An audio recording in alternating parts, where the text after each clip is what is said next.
Épisode 8. La famille Hermès, artisanat et luxe intemporel. Je suis Caroline Bonneau, fondatrice du cabinet Arturo Wealth Management et de la chaîne YouTube Caro Gestion Privée, dédiée à l'univers du patrimoine, de l'investissement et du succès entrepreneurial. Dans cet épisode de Destin de fortune, nous allons explorer l'histoire fascinante de la maison Hermès, de ses origines modestes jusqu'à son statut actuel d'icône mondiale du luxe.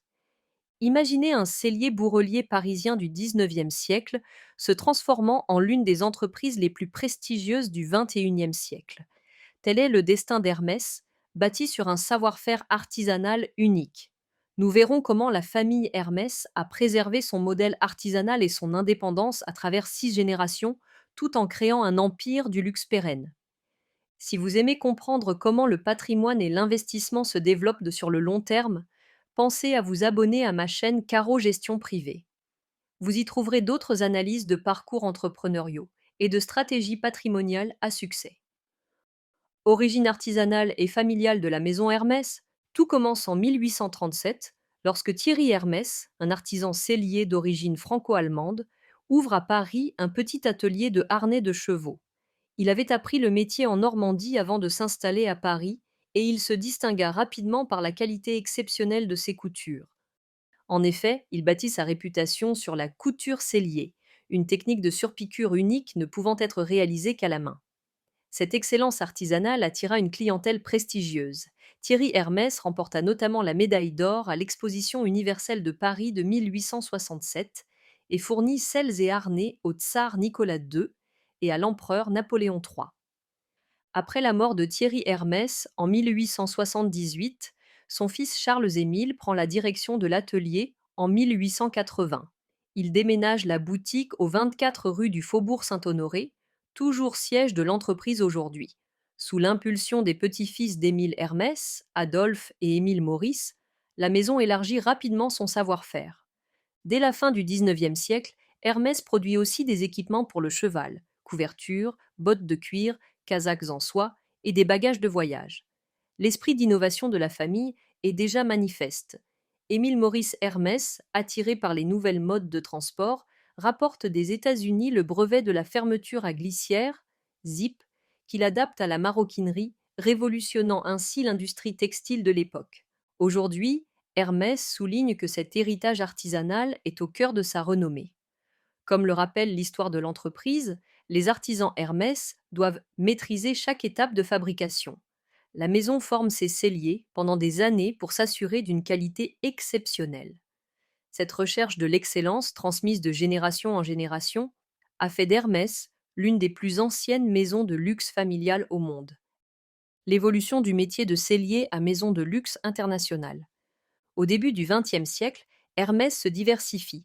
La sellerie reste l'âme de la maison, mais les activités s'étendent à la maroquinerie, à la parfumerie et bientôt à la soie et au prêt-à-porter. Dès les années 1920 à 1930, des créateurs comme Lola Prusak conçoivent des lignes de vêtements de sport et de détente pour une clientèle aisée internationale. Hermès lance en 1923 son premier carré de soie, le fameux jeu des omnibus, dérivé des blouses de jockey. Sous la direction d'Émile Maurice et de ses gendres Robert Dumas, Jean-René Guérand et Francis Puech, la maison connaît un véritable essor. Chaque branche familiale apporte ses spécialités, soit pour Dumas, parfum pour Guérand, maroquinerie pour Puech. La guerre offre à Hermès une popularité inattendue. Faute de fournitures en couleur crème ou ivoire, la famille s'approprie l'orange comme couleur symbolique de la maison et adopte le cheval-duc attelé d'Alfred de Dreux comme logo officiel. Dans les années 1950 à 60, Hermès entre à l'international en ouvrant des boutiques en Europe, en Asie et aux États-Unis. L'arrivée de Jean-Louis Dumas, petit-fils d'Émile, à la tête de l'entreprise en 1978, marque un tournant moderne. Il crée la division horlogère à Bienne, en Suisse, et acquiert des maisons complémentaires, bottier John Lobb, cristallerie Saint-Louis et orfèvrerie Puy-Forcat. C'est aussi lui qui co-crée en 1984 le sac Birkin, né d'une conversation en avion avec l'actrice Jane Birkin, qui devient un autre symbole mondial de la marque. Malgré ses innovations, Hermès reste fidèle à ses racines. Comme le note Jean-Louis Dumas, nous n'avons pas de politique d'image, nous avons une politique produit. La maison ne dépense quasiment rien en publicité.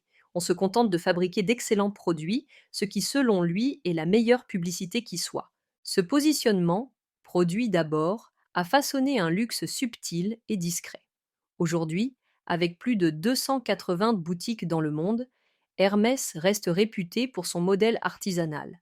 7 000 artisans sur 22 000 employés et pour la constance de sa qualité, acquise au fil de plus de 180 ans d'histoire. Gouvernance familiale multigénérationnelle. Une des clés du succès d'Hermès est la gouvernance familiale. La maison est toujours contrôlée majoritairement par les descendants de Thierry Hermès. La famille s'est structurée en 3 branches héritières, les Dumas, les Guérand et les Puech, réunies au sein d'une holding familiale, H51. Jusqu'en 2013, tous les PDG d'Hermès étaient issus de la famille, excepté une courte période, entre 2003 et 2013, où un cadre extérieur, Patrick Thomas, assure la transition. Cette implication familiale est encadrée par une gouvernance solide. Par exemple, la société Émile Hermès SARL, présidée aujourd'hui par Bertrand Puech, regroupe une douzaine d'héritiers élus par la famille qui valident toutes les décisions stratégiques comme le ferait un conseil d'administration. Le conseil de surveillance d'Hermès compte majoritairement des membres de la famille, 6 sur 9. Cette organisation, combinée à des valeurs familiales fortes, une rigueur protestante, selon les dirigeants, assure la cohésion du groupe au-delà des générations. Jean-Louis Dumas lui-même disait avoir instauré chez Hermès une culture type Fort Knox, une société par action où l'esprit familial demeure inviolable. Malgré cette gouvernance interne, Hermès est entré en bourse en 1993 afin de financer son développement mondial. Cette ouverture au capital n'a cependant pas dilué le pouvoir de la famille. 80% des parts restaient alors détenues par les membres des lignées familiales. Aujourd'hui, le groupe familial possède encore environ les 2 tiers du capital et plus des 3 quarts des droits de vote.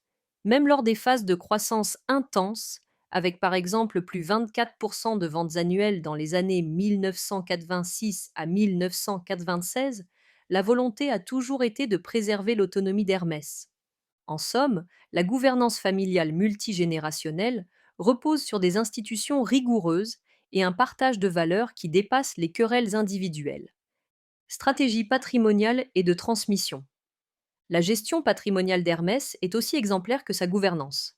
La famille a mis en place divers mécanismes pour sécuriser son patrimoine.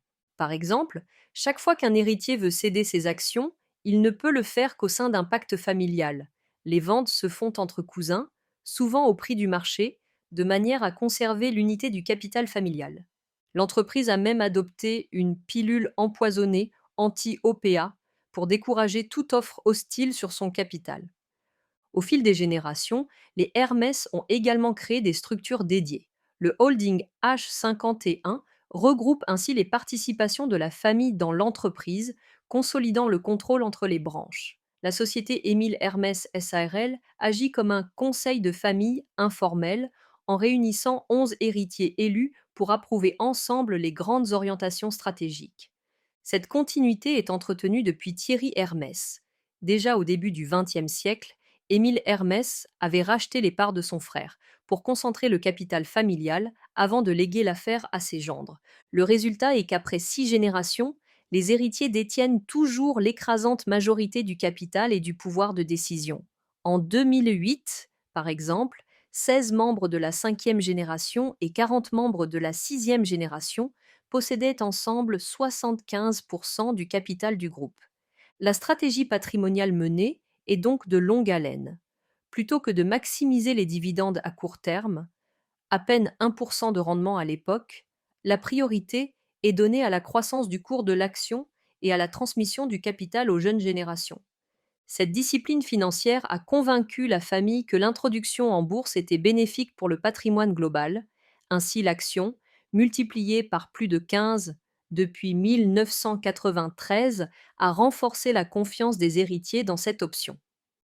Anecdotes authentiques. Plusieurs anecdotes retracent l'âme d'Hermès et illustrent ses choix uniques. L'une des plus célèbres concerne le sac Kelly. Dans les années 1950, Hermès avait créé un petit sac à courroie pour dames, destiné à protéger les selles lors du transport.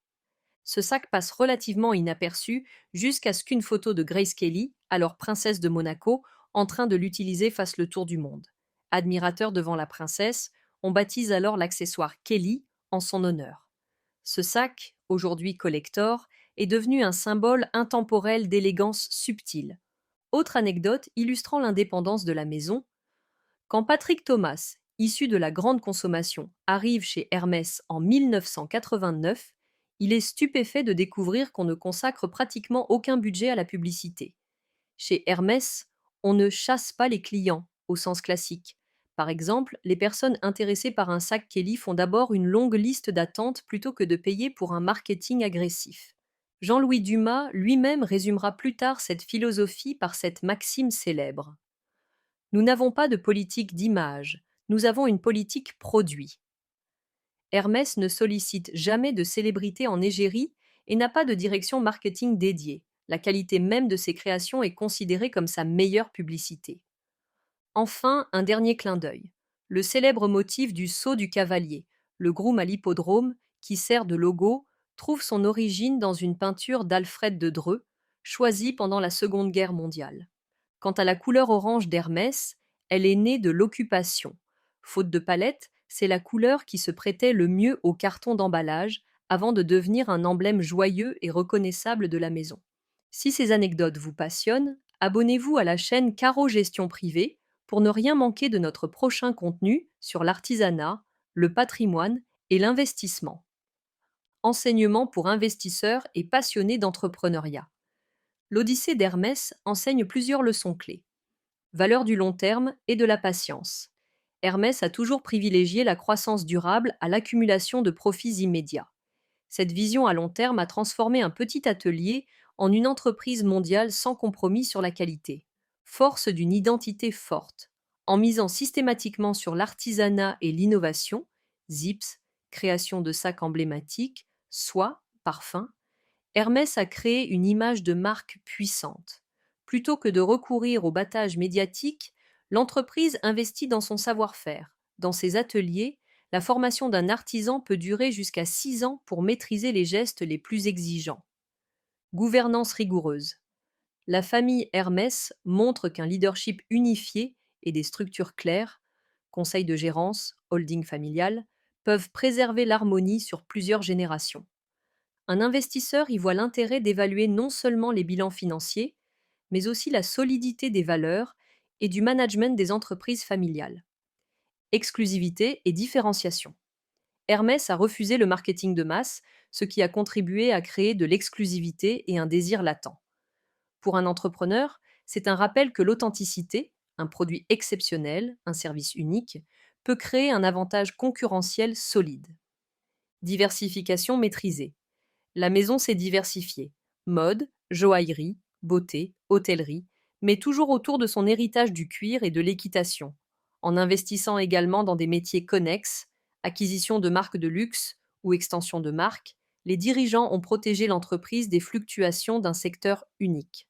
Pour les investisseurs, l'histoire d'Hermès suggère qu'une entreprise qui reste fidèle à ses racines, tout en innovant, peut générer de la croissance durable sur des décennies.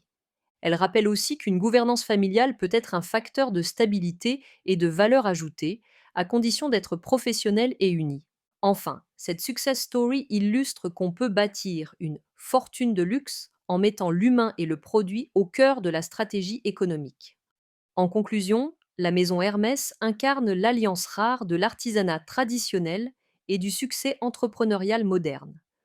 Son parcours montre comment la passion du travail bien fait, l'importance de la transmission familiale et une vision stratégique patiente peuvent forger un empire du luxe qui traverse le temps. Merci d'avoir écouté cet épisode de Destin de fortune consacré aux Hermès. Si vous souhaitez en savoir plus sur le patrimoine, l'investissement et les grandes success stories familiales, abonnez-vous à la chaîne YouTube Caro Gestion Privée. À très bientôt pour un nouvel épisode où nous explorerons un autre destin de fortune.